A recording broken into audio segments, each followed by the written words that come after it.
costarricense, obtuvo su maestría en la Universidad de Costa Rica, luego obtuvo su doctorado en física en Alemania en el año de 1999.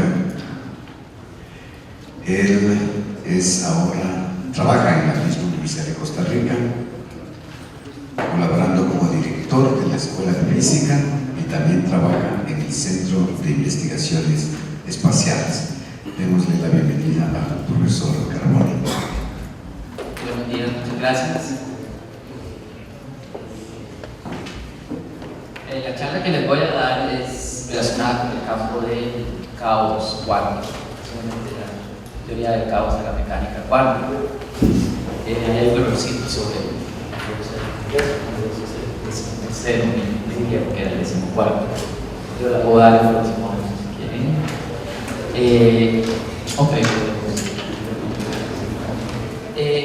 Una cosa importante ocurrió en la física a principios del siglo XX, fue la aparición de la mecánica cuántica.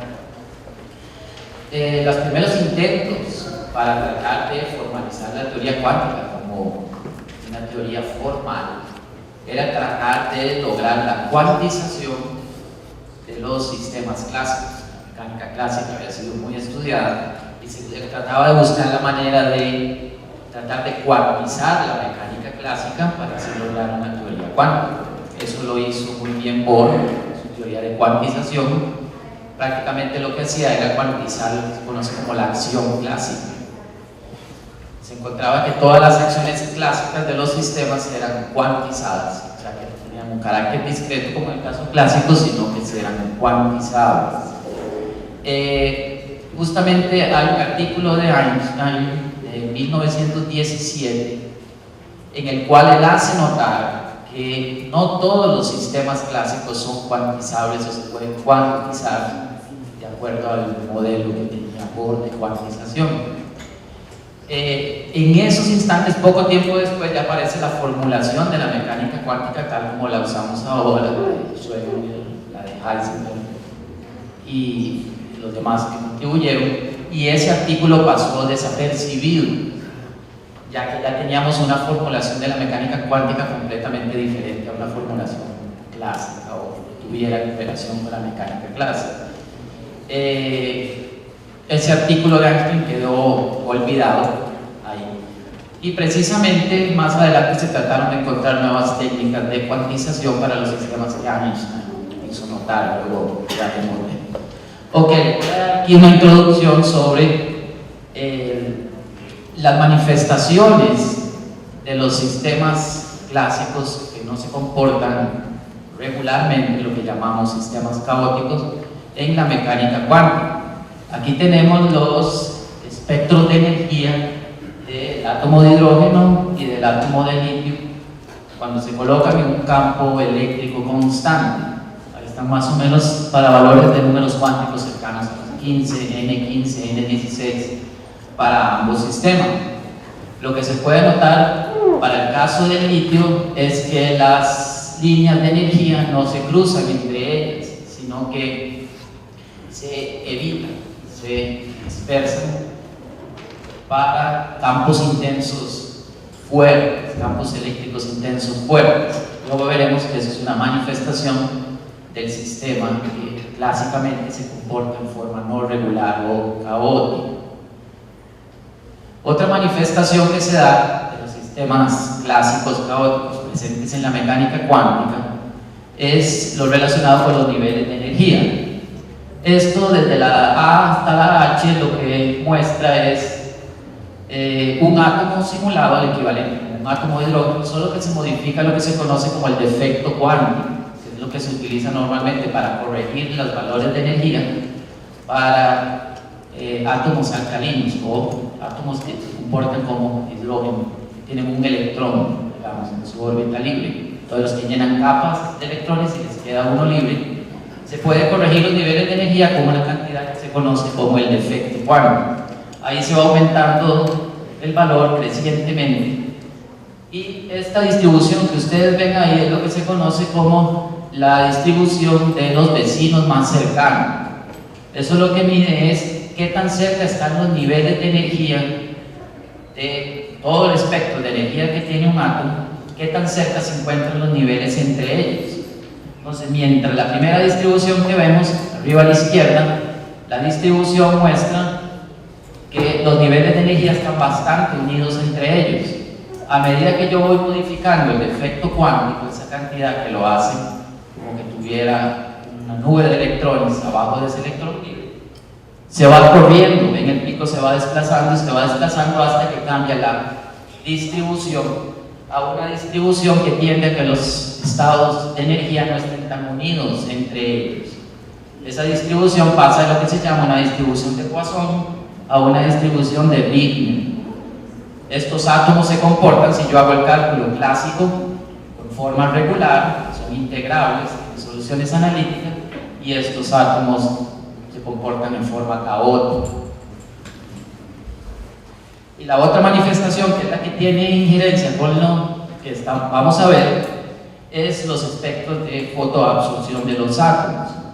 Lo que tienen arriba es el cálculo, la medida experimental, abajo, del espectro de absorción para el caso de hidrógeno en un campo eléctrico constante. Los picos ahí están diferentes. Luego explicaré un poco sobre la variable aquí. No es una variable de frecuencias o longitudes de ondas como fuera una espectral, sino es en función de la acción escalada, es una cantidad clásica. Arriba es el cálculo teórico con la teoría de la cual les voy a describir ahora un poco, y pueden ver la coincidencia entre los espectros bastante bien. Cada pico que está ahí va a estar asociado con un espectro cuántico, netamente cuántico, espectro de absorción atómica, calculado en función del comportamiento clásico del sistema estudiado, que sería en este caso hidrógeno en un campo eléctrico constante.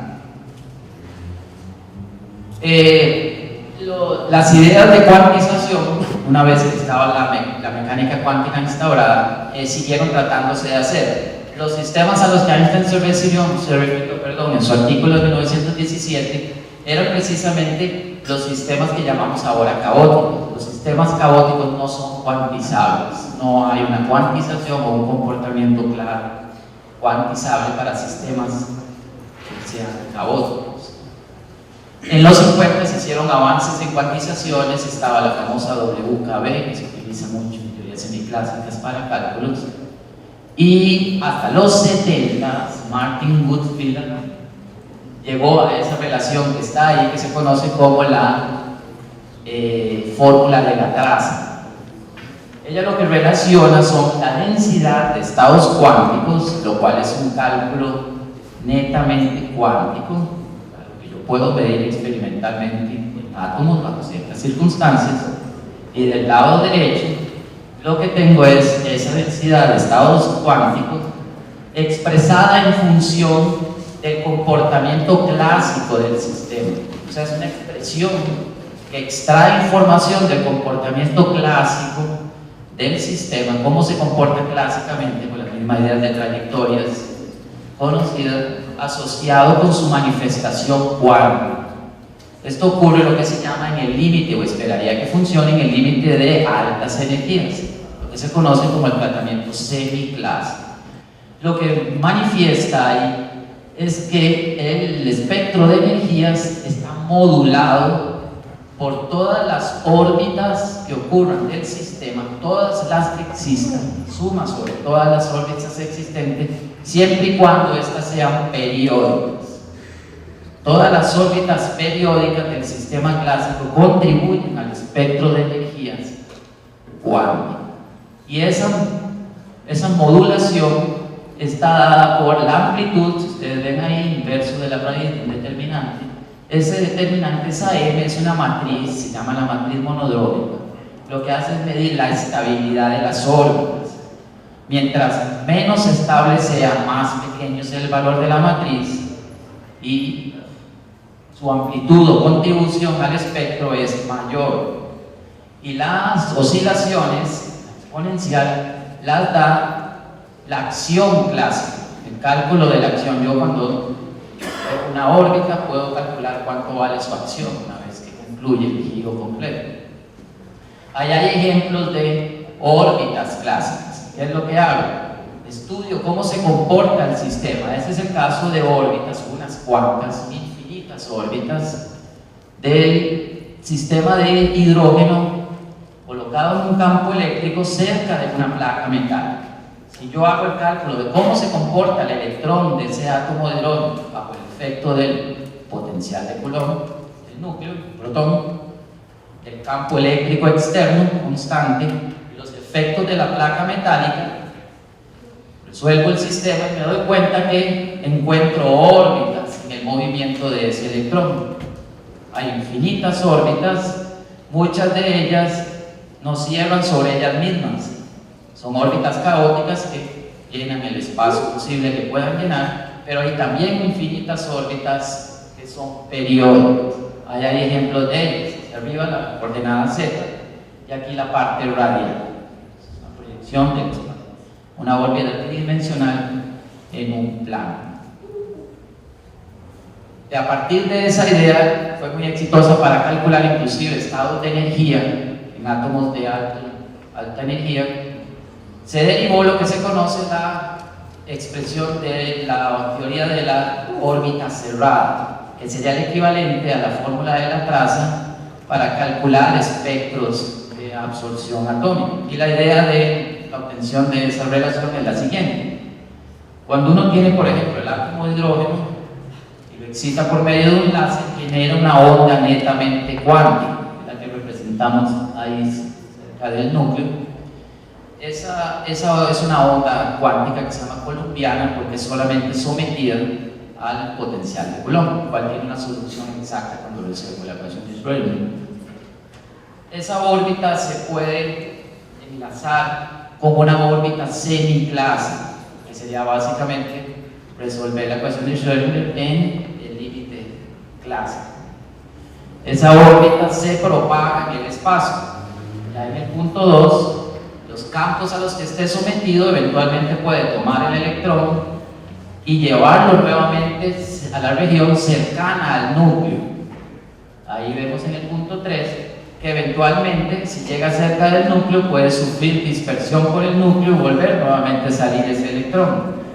En el punto 4 veo que eventualmente los campos a los que esté sometido, externos o eléctrico, magnético, combinaciones de ellos, vuelven a traer el electrón al núcleo y eventualmente, si llega lo suficientemente cerca al núcleo, entonces esa onda, esa trayectoria clásica se empata con una onda semiclásica que eventualmente interactúa, hace interferencia con la onda cuántica saliente también, y ahí forma el patrón de interferencia que corresponde al espectro de fotoabsorción atómica.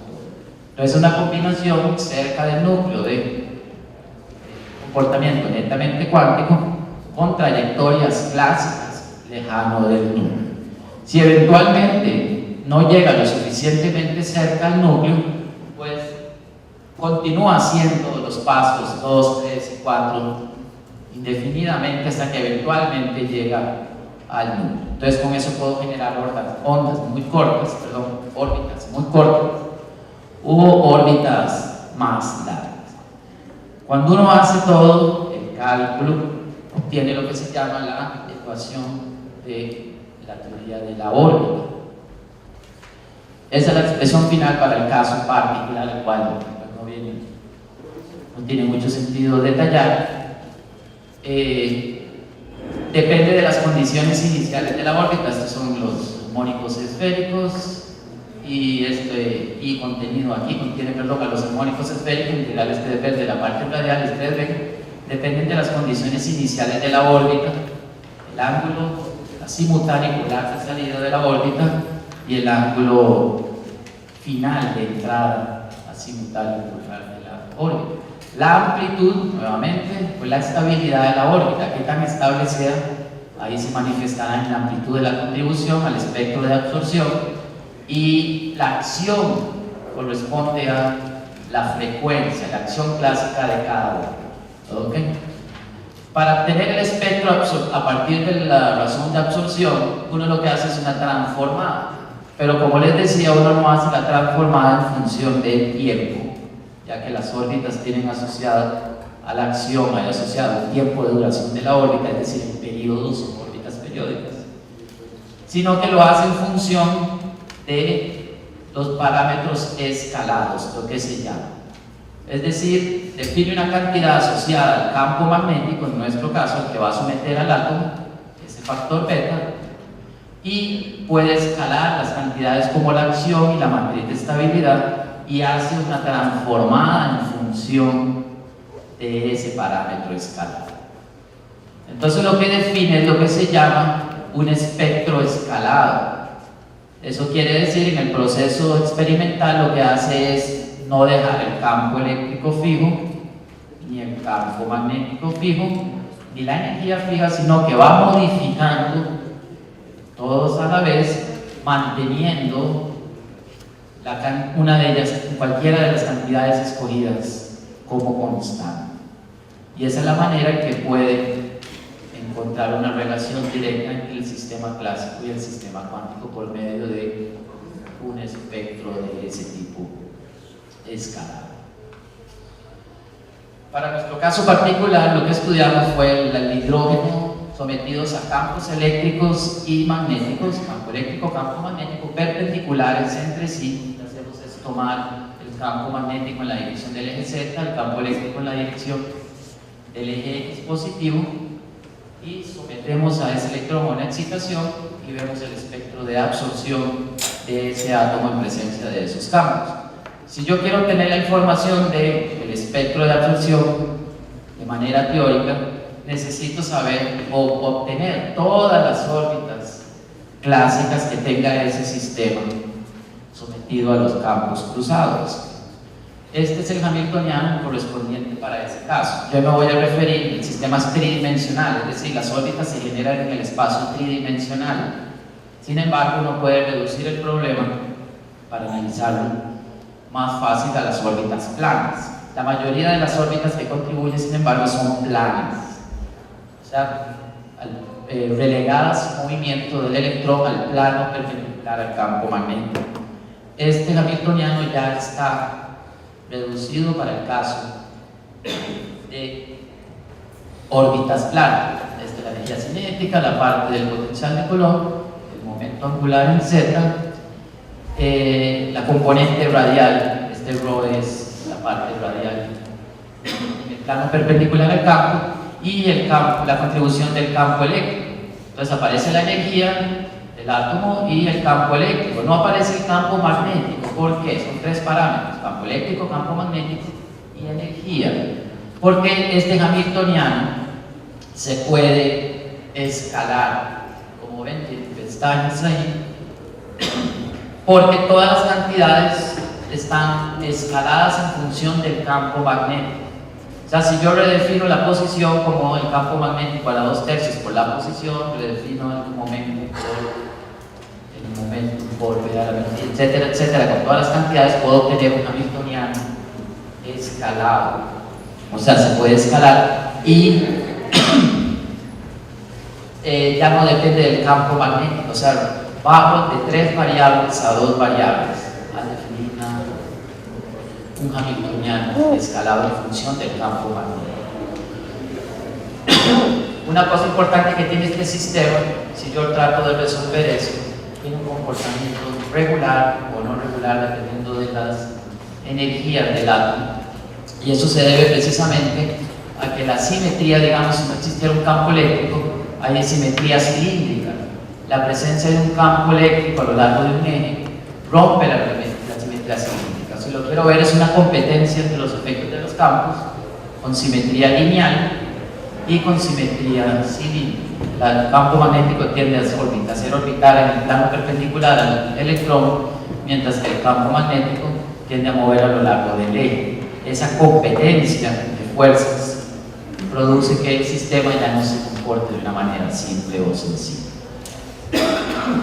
Hay varias simetrías que yo puedo considerar en este hamiltoniano, y ella se va a manifestar pues, en el comportamiento del movimiento del electrón que yo tenga de aquí.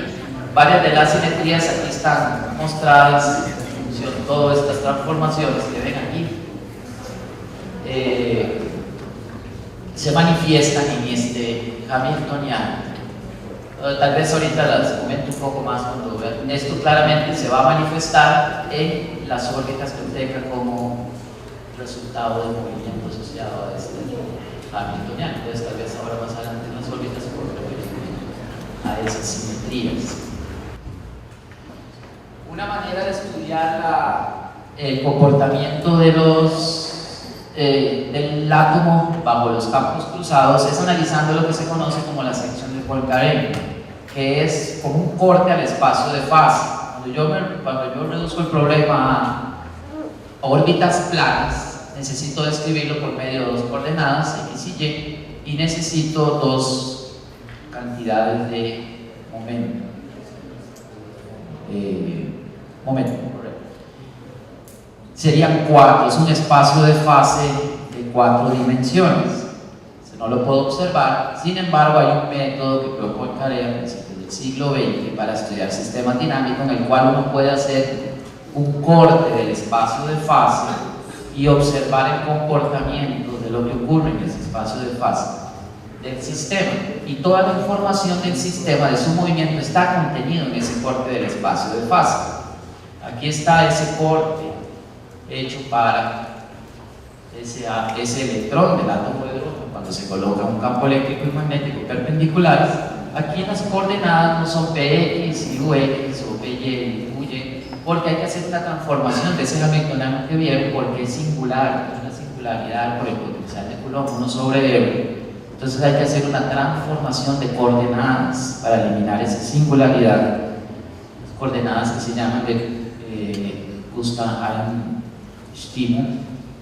Se transforma y simplemente seguimos trabajando con estas coordenadas. Entonces es un corte en el espacio de 4 dimensiones a un espacio de 2. Lo que yo puedo sacar información aquí es del movimiento. Para esta energía, para este campo magnético, punto 25, a una energía de menos 10, todo es escalado, energías escaladas. A esta energía es una energía siempre alta, nuestros átomos van a estar siempre en estado de energía, pero no tan alto, ese valor de menos 10. En esa energía, el átomo se comporta, o el electrón del átomo de hidrógeno se comporta de forma regular, o sea, el movimiento es regular, lo que llamamos integral. Todavía se encuentran constantes de movimiento, existen muy aproximados.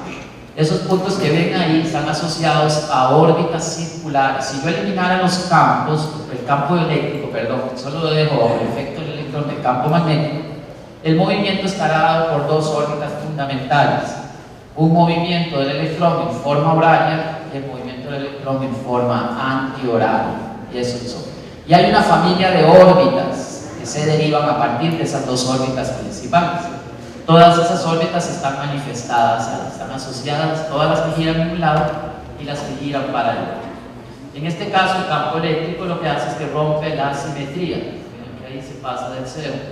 ¿Vale? Ya quiere decir que hay órbitas más grandes que pertenecen a las que giran en sentido horario. Pero este sistema es integrable, las órbitas, todo el comportamiento del electrón es regular.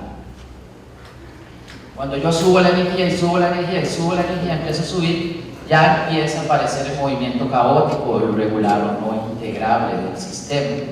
Las órbitas que se mueven de este lado negativo en sentido antihorario, empiezan a ser inestables, pierden estabilidad. Cuando la órbita pierde estabilidad, desaparece, pero aparecen nuevas órbitas.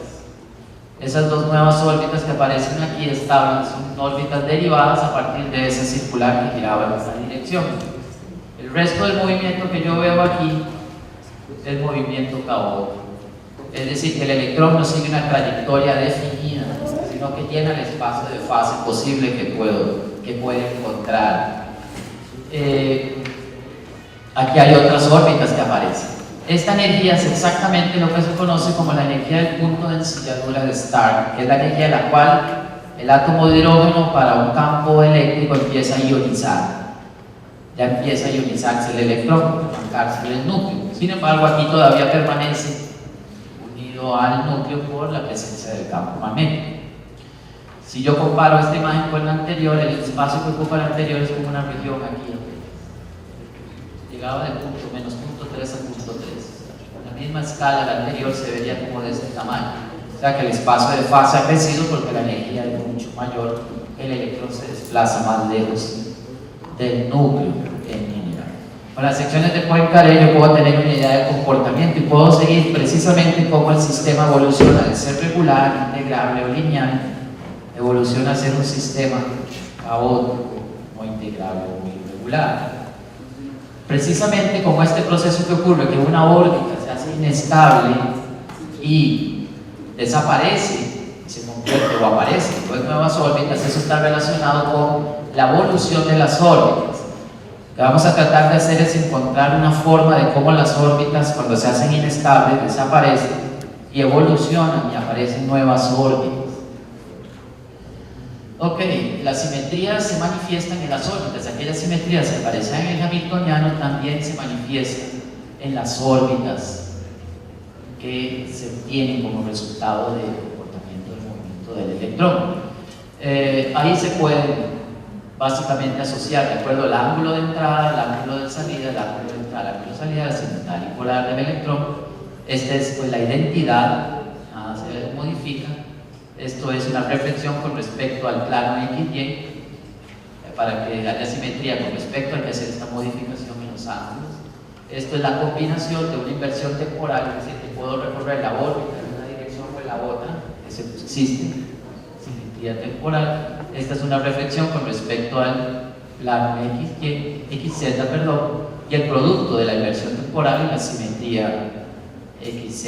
Es decir, yo puedo tener una órbita equivalente que existe como resultado, como movimiento del electrón. Si yo a una órbita A le hago la inversión, es decir, la recorro al revés, la reflejo con respecto al plano XZ, obtengo una órbita existente. Entonces yo sé que si existe esta, existirá esta. Y lo mismo aquí, con una inversión temporal, una reflexión con respecto al plano XZ y una reflexión con respecto al plano XY. Toda la combinación de ellas, cualquier órbita que tenga esta simetría, sé que obtendré una nueva familia de órbitas, deben existir también. Esto permite catalogar las órbitas en 4 grupos, que se llaman singuletes, dupletes o cuádrupletes. O sea que si existen órbitas que solo una versión de ellas hay órbitas que tienen 2 versiones, ella y la que tenga esta simetría, y hay otras que se manifiestan de 4 maneras diferentes. Si existe una, puedo encontrar otras 3 órbitas existentes asociadas a estas simetrías. Para el caso que nos compete, las órbitas planas, pues la simetría se reduce porque los ángulos θ son iguales porque están en el plano, o sea, el ángulo azimutal es 90 grados para las órbitas planas. Entonces pues todas las simetrías o se reduce el número a una menor cantidad. Aquí hay ejemplos para el sistema que estamos estudiando del átomo de hidrógeno en campos eléctricos y magnéticos perpendiculares de primeras órbitas más simples que se pueden generar. Cuando solo existe un campo magnético, las órbitas tienden a tener el siguiente comportamiento: o se mueven perpendicular al campo, que llamaríamos sobre el eje Z, se llaman vibradoras, órbitas que se mueven perpendiculares al campo; órbitas rotadoras que se mueven en el plano perpendicular al campo, a lo largo del campo, perpendicular al campo; y las que se llaman exóticas, que no corresponden a ninguna de ellas. A partir de estas órbitas se derivan una gran cantidad de familias de órbitas. Cuando uno introduce un campo eléctrico, ya rompe la simetría porque le está dando un eje de preferencia, en este caso que sería el eje X que tomamos nosotros, y tiende a producir órbitas que tienden a alinearse con el campo y en contra del campo. Entonces esas órbitas están aquí manifestadas. Estas órbitas que tienden a ir en la dirección del campo, sería la más simple de todas, que el electrón deja el núcleo, va, regresa, y eso es todo lo que hace, regresa al núcleo.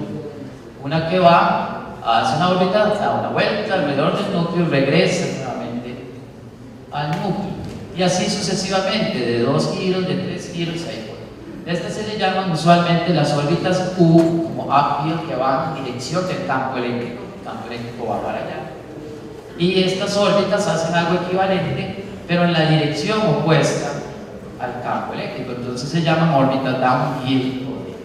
Aquí, de acuerdo al número de giras que dé alrededor del núcleo, pues se le llama 1, 2, 3, y ahí esto es una nomenclatura para las familias de órbitas que van a favor o en contra del campo eléctrico. ¿Cómo evolucionan las órbitas? ¿Cómo cambian las órbitas una de otra medida que yo modifico los parámetros? ¿Aumento la intensidad del campo eléctrico o el magnético o la energía? ¿Cómo evoluciona? Bueno, no es algo simple.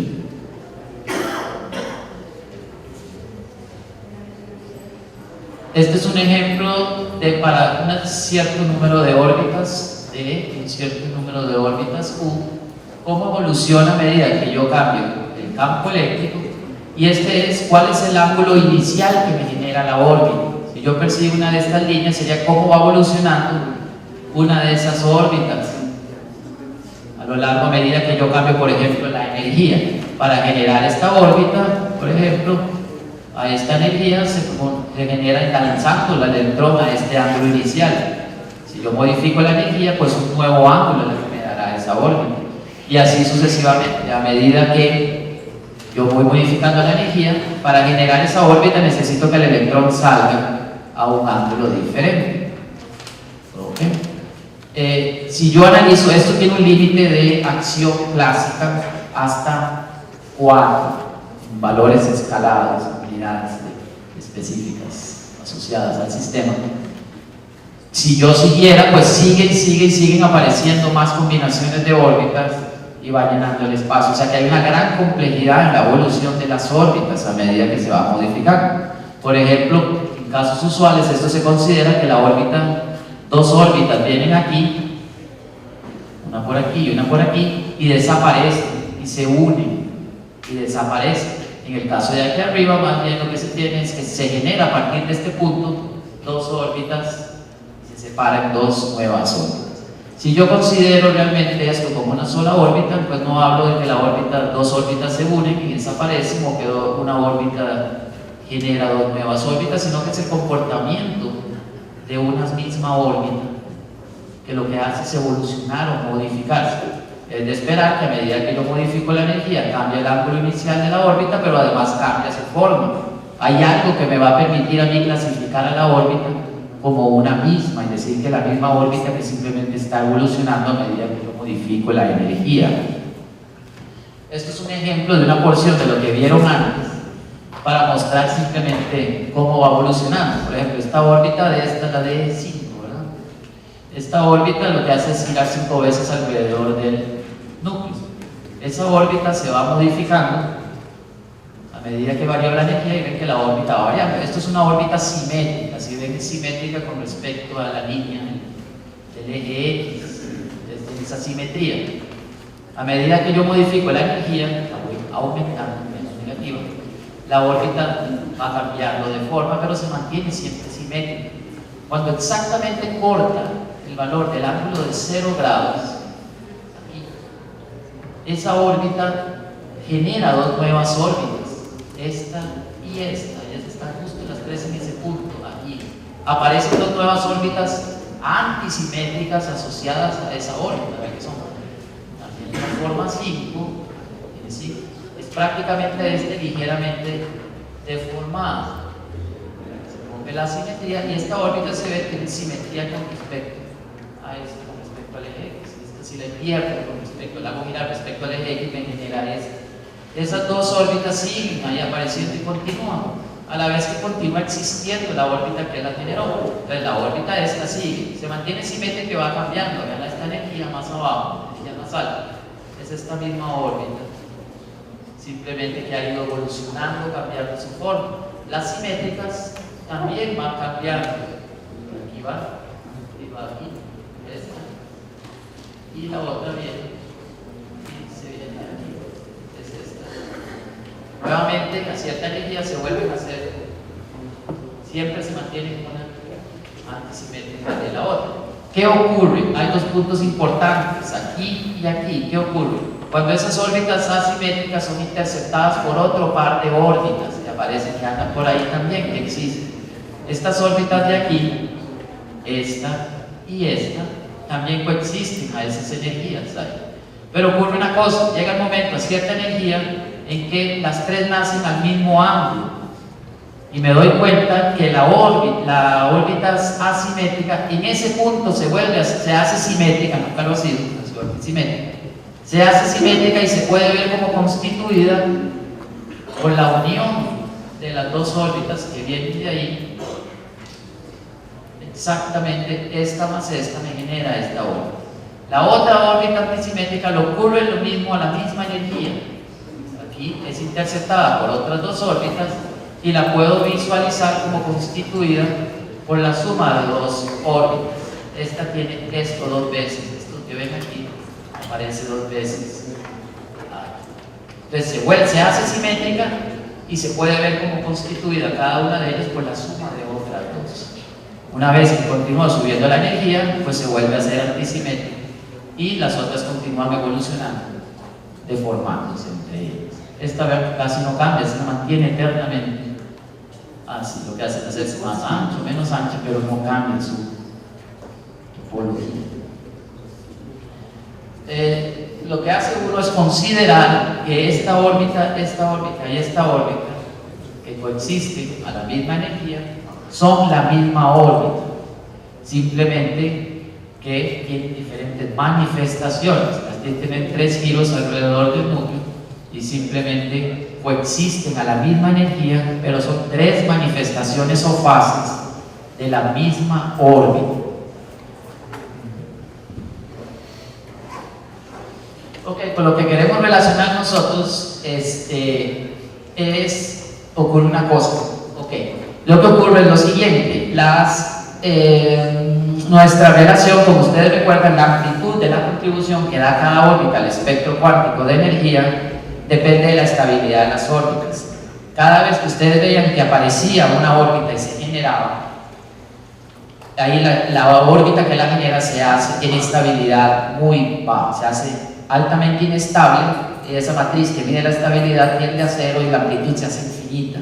Es decir, esa relación que de la teoría de la órbita cerrada para el espectro diverge cuando las órbitas se hacen inestables. Entonces tenemos que buscar una manera de ver cómo regularizamos esa expresión para cuando las órbitas se hacen inestables.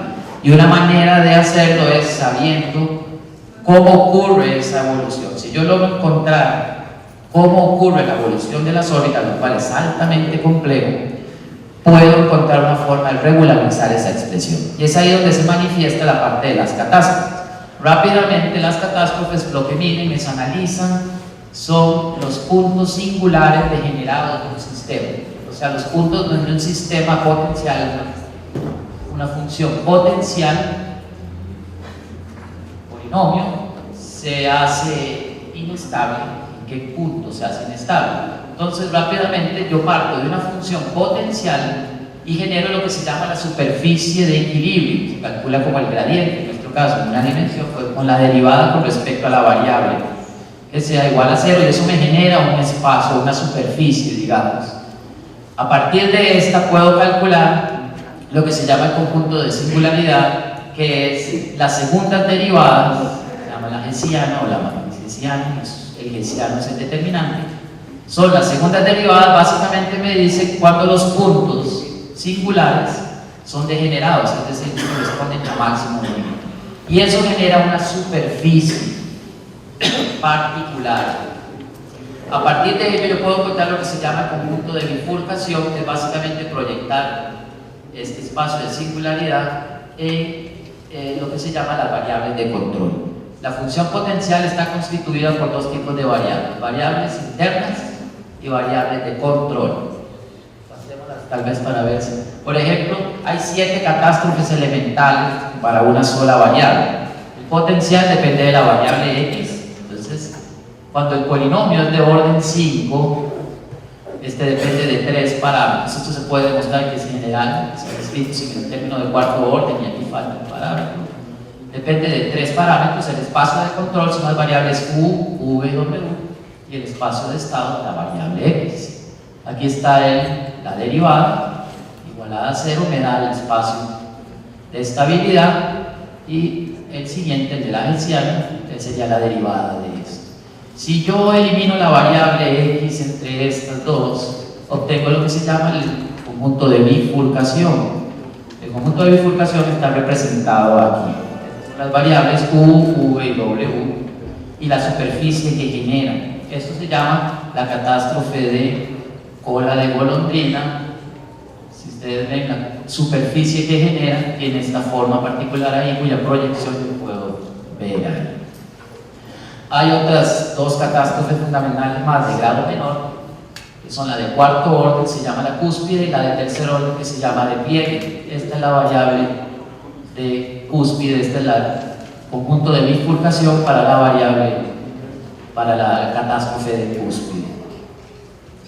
Lo que hicimos nosotros fue reconocer o encontrar que esas catástrofes están presentes en la evolución de las órbitas. Estudiamos ahí, por lo tanto, tenemos una manera de regularizar la ecuación, la teoría de la órbita cerrada para el caso de el campo, el hidrógeno en campos magnéticos perpendiculares. Aquí está el ejemplo para eso sería como hacer experimentos computacionales. Yo tengo que resolver ese hamiltoniano y encontrar todas las órbitas planas que existen asociadas a eso, o sea, cómo se mueve el electrón, calcularle la acción, calcular qué energía lo hice, variando la energía, cómo varía la acción a medida que modifico el campo eléctrico escalado también a la vez.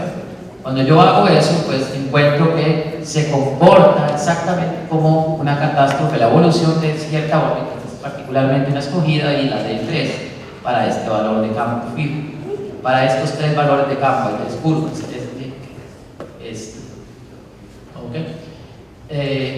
puedo ver esta más en detalle, sería la siguiente, y ahí puedo darme cuenta, es increíble también la precisión, porque estos son valores excesivamente pequeños, está en el rango de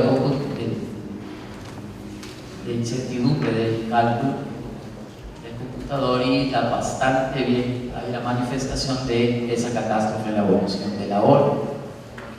También lo puedo ver en el espectro. Esto es el espectro. Si ustedes agarraran el espectro, estaría lleno de picos ahí, y esta sería la contribución que hace esa órbita escogida, la de 3, al pico. Y esta, la altura, significa la contribución. Vean que aquí, cuando está en los extremos, las amplitudes se hacen más grandes, acercándose a la singularidad. Ahí está manifestada también la cola de golondrina en la evolución del espectro. O sea, puedo ver en el espectro de absorción la manifestación, bueno, si hay combinados a diferentes energías, están todas las energías, a las que he calculado cómo se manifiesta en un mismo espectro la evolución de la órbita teniendo una catástrofe de ese tipo. Esta es la cúspide, como la pueden ver, tiene esa curva ahí, es como un pliegue en la superficie, y aquí está la proyección de esa curva, que sería la variedad de bifurcación, el conjunto de bifurcación. También se manifiesta en la evolución de las órbitas. Ahí está manifestado, ahí está el valor del campo de la energía y de la acción escalada, cómo aparece esa. Hay un valor crítico en el cual existe la órbita y se bifurca, y aparecen 2 órbitas siguiendo con el comportamiento de una curva de cúspide, la parte de bifurcación de cúspide. Y también la de la pliegue aparece también. La pliegue es una de tercer orden, quiere decir que el conjunto de bifurcación es simplemente unidimensional, depende de una variable, lo que me da es que se bifurca. Llega el momento en que la órbita se hace inestable y aparece la bifurcación de esa órbita, y está calculado para una órbita en particular. Ahí está el valor crítico de campo eléctrico y ángulo inicial que genera la bifurcación de las órbitas. También existe lo que es la histéresis, que va asociada al proceso de la cúspide. Pasemos 3 atrás, tal vez, para ver. La histéresis es una más ahí. Si yo me vengo modificando aquí la energía, la órbita va evolucionando, va cambiando de forma. Cuando llegue aquí, cambiando la energía, ocurre un brinco, y caigo aquí, y la órbita sufre un cambio en su modificación de la forma, en su morfología, y sigo para allá y sigue evolucionando.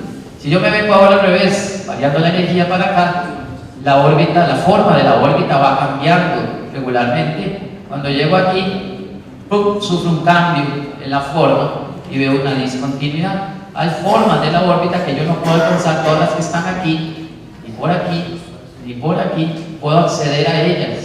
Eso es histéresis, precisamente el proceso de histéresis. Pagamos a la última otra vez. Ahí yo lo puedo ver. Si yo cambio la energía, el aumento, la órbita va cambiando de forma así. Y llega un punto crítico en que la órbita cambia y se transforma de esta forma. Y ahí sigue evolucionando.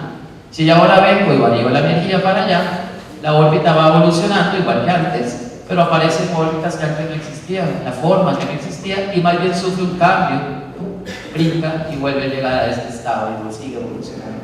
Esta forma de las órbitas, de las mismas, no la puedo accesar por cambios de energía. Tengo que hacer una modificación también del campo eléctrico para poder accesar a esta forma de la órbita. O sea que también presenta la histéresis que es propio de la cúspide, de la catástrofe de la cúspide. Ok, eso sería todo. Muchas gracias.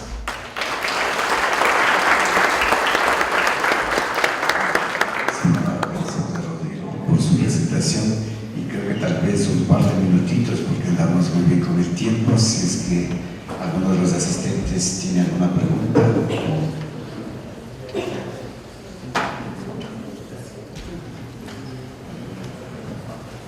Bueno, esta aproximación que has hecho se supone que tiene la aplicación de describir los espectros de absorción de varios átomos, ¿no es cierto? ¿Me puedes decir si hay un método paralelo al que desarrollas tú de órbitas cerradas? ¿Hay un método paralelo? Bueno, siempre está la resolución del sistema cuántico, netamente. Lo que pasa, la dificultad del sistema cuántico es la complejidad para la resolución. Entonces, cuando la complejidad es demasiado grande, va a haber que encontrar una base, digamos, de autovectores para asociar a la función de onda que sea más o menos conocida y expander en ellos y resolver computacionalmente el equivalente a este solo que me mencioné. Pero, por ejemplo, en ese caso, tú tienes un programa de computación que te ayuda a resolver el problema, ¿no es cierto? Y comparado con el modelo que tú desarrollas, ¿qué podrías decir? ¿Es más complicado el modelo este o el...? En este modelo es mucho más simple que resolver el sistema. Los cálculos cuánticos a estos niveles difieren bastante del cálculo obtenido experimentalmente cuando uno hace un cálculo netamente cuántico, precisamente por la dificultad de encontrar, digamos, una función de onda que sea solución al sistema de ese hamiltoniano que ahí escribí, el sistema del átomo de hidrógeno determinado por campos eléctricos y magnéticos, o la alta no linealidad de ese hamiltoniano. Eso se va a manifestar, digamos, se manifiesta en la forma de la función de onda que yo espero como solución para ese sistema y poder obtener los estados de energía que me permiten calcular el espectro. Y por último, solo una pequeña situación. ¿Este modelo le llamas tú como semiclásico, le podrías decir? Se llama teoría semiclásica en general, porque son el tratamiento de sistemas cuánticos haciendo el análogo clásico. Pero más o menos viéndole así, a grosso modo, yo le vería más como un sistema netamente cuántico, porque es como si tú estuvieras utilizando una aproximación a la mecánica cuántica que se le conoce como la integral de caminos.